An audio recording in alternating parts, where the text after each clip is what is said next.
As a consultant, your most valuable asset is time. And so there's nothing more frustrating than chasing a prospective client for days, weeks, and sometimes even months, only to find out that the project is not going to move ahead. Today on the show, we're going to give you our 3-step formula for qualifying prospects so you stop wasting time chasing tire kickers and actually spend time with people that are going to enable you to build a successful consulting business. I will never be the same, 'cause that's what it takes. Hi, my name is Russell Pearson and welcome to Your Consulting Business Podcast, episode 149. Today on the show, we're talking about qualification.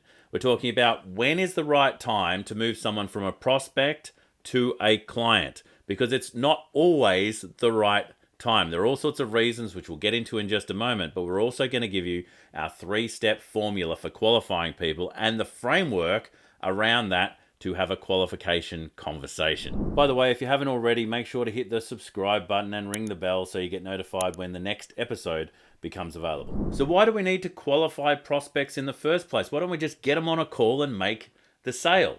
Well, there are multiple reasons, and the first of those is positioning. We want to be positioned as the advisor, which means that if we're going to be positioned as the advisor, we need to start the advisory from the beginning. If we're coming in to offer our services and to sell our services and actually position them as services, we're going to be treated as service providers rather than advisors. And so we need to take someone through a process to bring them to a place where they can make a decision assisted by our guidance and our advice. The sales process is part of enabling us to do the work with them when we're actually in the engagement. So it starts from the very start. We can't just go, here, take our stuff. We've got to assess, we've got to diagnose if it's the right thing at the right time for the right individual who's in front of us. It's exactly like a doctor. A doctor, you don't come into the doctor and the doctor goes, here, take the pills, right? You come into the doctor has to diagnose you to see which pills and if now is the right time to take pills and if pills are even part of the plan at all, right? And so much like a doctor, we need to advise and actually treat people with the same process. So the first one is to ensure that we've got not only the position now, but the position to continue to work with them in an advisory sense. Otherwise, we get set down as the pill provider, right? The drug dealer, the person who can just give us answers. Give me the answers now. And you get positioned as a service provider. And people, at the end of the day, they stop listening to what you've got and they start demanding things from you. You become part of the furniture. So if you want to avoid being an employee in the organization, position yourself as the advisor and start from the very beginning. But the second reason, and probably the main reason, is now the right time?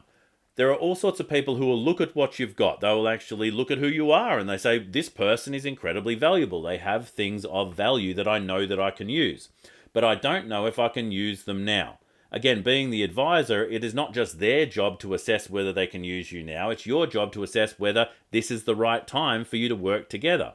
Because there is nothing worse than a client looking at what you've got and saying maybe. If they say maybe, follow up with me soon, you can be chasing these people for days, weeks, and even months. And I've seen people chase prospective clients for 18 months only to find out that there is no deal to be made. And so we don't do that. We have a process for it. I'm going to give it to you in just a moment. And we lead them through that process to see if there is a priority for them to get this done. We assess, do they have what they need in place? Are they ready to make the changes that we're going to be suggesting? Are they in a position to do it? And what do they need to help them make that decision? And so there are all sorts of reasons to qualify someone. And you may have even more reasons yourself. And I'd love to hear what they are. Put them in the chat below and we can have that conversation.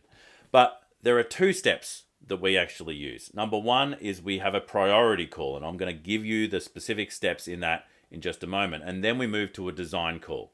But we don't move someone to a design call until there is a priority, until we are sure that now is the right time to be talking about the design. The design is about diagnosing deeply, understanding their challenge, creating a design around the way forward and our part to play in that, and then helping them to get to an agreement, to help them say yes. Now, we're not even moving people to that point unless we have qualified them through these priority steps. There are 3 steps to enable priority to happen. The first of those is a gap. is there a specific gap that we can identify? Is there a place where they are and a place that they want to get to where we are the vehicle to get them from here to there? They'll either get that through our mentoring, our advice, our coaching, whatever it might be, our consulting to get from the place that they are to where they want to be. If there is a gap that they've got that's not for us, refer them to somebody else. There'll be another specialist out there who will be the right person that can help them right now, and they will thank you for that, right? But if you are the right person, that gets a tick. You've got a gap that you know that you are the person that can help them with. The second one is problem.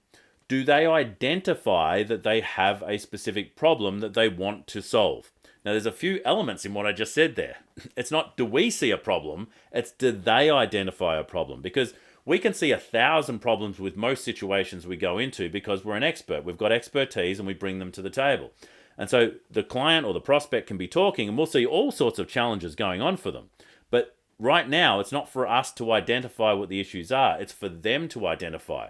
Because if we tell them they have a problem, they may not be ready to listen. If they tell us they have a problem, they're ready to move ahead.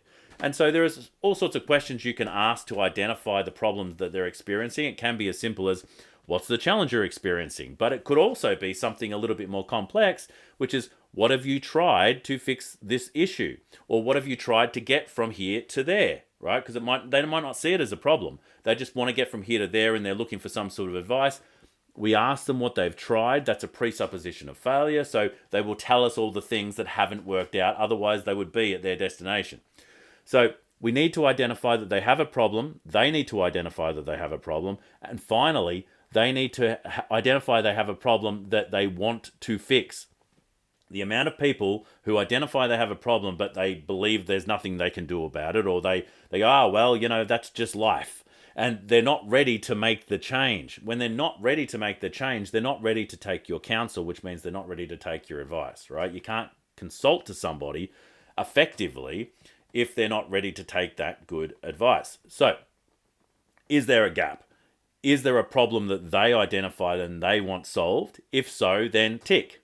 All right, we've got 2 ticks. We move to the third one, which is there a priority to do something about it? And now there's 2 elements to priority. Number one is there a urgency, right? Is there a timeline that we actually need to focus on? If they say, well, yeah, somewhere in the next 18 months, we want to address this at some point in time, and you know that this is really a 2-month issue, then we really want to nail down, is now that time? Or if it's in 18 months, we can maybe make an appointment to talk to them closer to that period. But number one, is this a now problem or is this a later problem?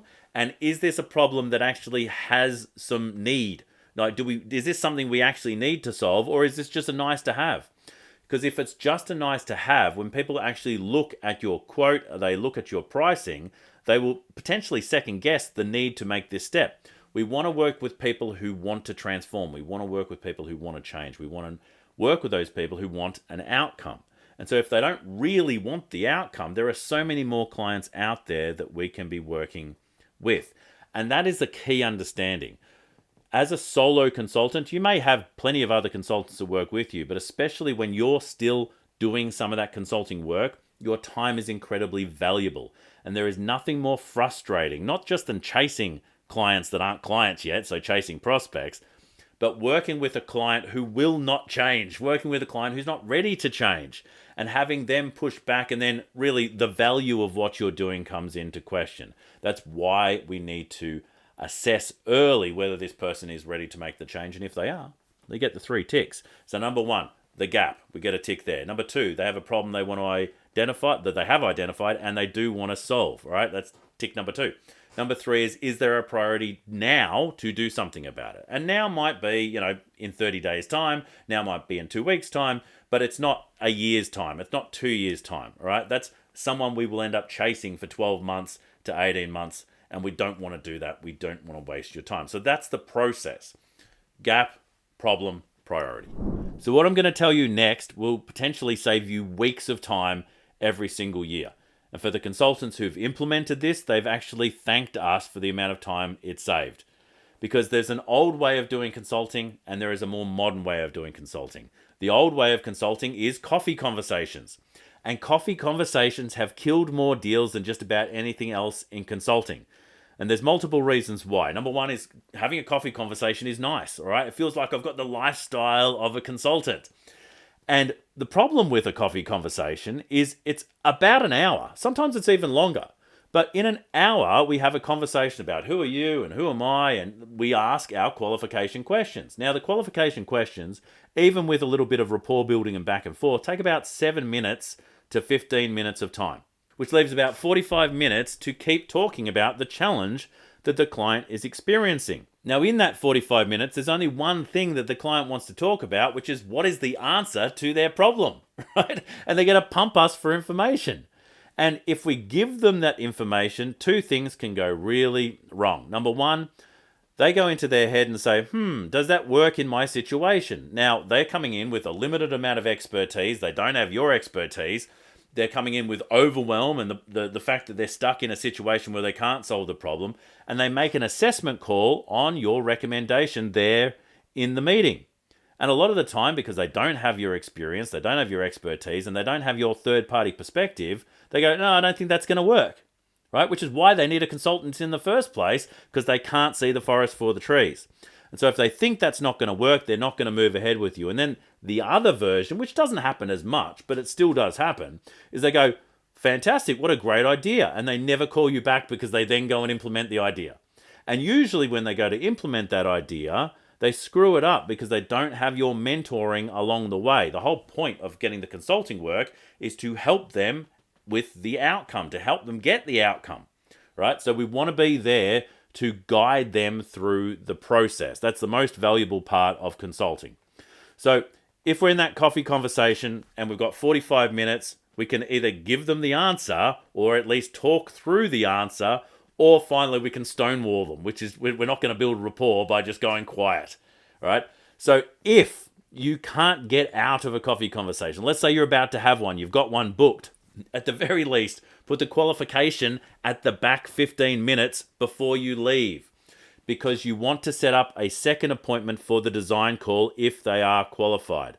Multiple reasons to do that as well. Number one, we have a specified time to do diagnostic, which means that we can get them to do some pre-work. It's a formal time where we're talking about this. We're not just talking about nice to haves. That's why I recommend people don't have barbecue conversations the same as coffee conversations about this consulting work, because you want a formal time to do the work so they can make a decision there and then, right? So we want to have that next piece. The other reason is frequency creates likability. We want to have multiple instances where we actually spend time with the client early. Now, we don't want multiple groups of hours before we actually engage with them. And so here's the process that I recommend. It's 15 minutes and only 15 minutes. We don't want to go over 15 minutes. And we do it either on a Zoom or some other video-based call system. And the other option is on the phone. Both of those systems are absolutely fine. But we have a 15-minute call. And when we jump on that call, there's a tiny little bit of nicety at the start. Hi, how you going? Where are you coming in from? And then we get to the point, which is, we don't have a lot of time on this call. Do you mind if I ask you a few quick questions, right? And then you ask them about their current situation. You ask them where they want to go, right? That is the gap that we're creating. You then ask them what they've tried to close that gap. We start getting into the problem. You ask them specific questions to get some specificity, to understand their problem, to understand their situation. Is now the right time for them to be taking the step that you would think to recommend? And then finally, is this a priority? Is this a priority for them individually? Is this a priority in timing for now? And if it is, and they get the 3 ticks, fantastic. The next step from there is to book the design call. So we're just about out of time. I do believe that I've got something that can help you, but I think it's going to take a little bit longer to do a deep dive to actually look at how we might be able to solve this problem. That's what the design call is, and we book a 45-minute design call, and in the majority of cases, we get to the close of a sale in that period of time, which means that you've got 15-minute, you've got a 45, and so instead of doing these multiple hours, you've now got 1 hour to actually bring a prospect qualified into a consulting situation and close them as a new client. Once you start implementing this stuff in your business, it's game-changing. And what I say to most people that I'm helping build a consulting business is how many priority calls you have in the calendar is a really good sign of the momentum in the growth of your business. If you don't see those priority calls in there, you've got to do some lead generating, you've got to do some prospecting. If you've got about 5 to 10, depending on your growth strategy, then you know that you've confidently got something in the pipe and you can start focusing on delivery, you can start focusing on closing those new clients. But early, you want more of the priority calls. And usually, in my experience, 1 in 3 of those move to a design call. So we want to actually disqualify more people than we qualify. Now, if you're just starting a consulting business, it might seem like counterintuitive advice, but the benchmark holds, and I've tested this across hundreds and hundreds of different consulting businesses, because most of the time, people are not ready to move forward. And if you push them to move forward now, it very rarely ends well. A much better situation is to actually go and get them to do what they need to do and circle back to you when they're ready to move ahead. And at that point, we can move them through to the design call. But we want to qualify less than we let through because, again, your time is incredibly valuable. So the time that you commit to clients needs to be with clients who are going to get outcomes, which means clients who are ready to get those outcomes and the clients that are best for you in your consulting practice. Because if you lock yourself away, and I see plenty of consultants do this, where they've got golden handcuffs, where they've locked themselves with 4, maybe 5 clients, and they can't take on any more, and they're not happy with the situation that they've actually got themselves into. You want to be more selective than that. You want to take someone through that priority process before you move to design. And even in the design call, we're not moving people through until we're 100% certain that they are the right type of client we want to work with. So if you follow those steps and avoid the coffee conversations, yes, you will be a lot less caffeinated, but you will have more time for your lifestyle and in your consulting business. My name is Russell Pearson. This is episode 149 of the Your Consulting Business podcast. Until next time, stay passionate, and I will catch you on the next one. Bye for now.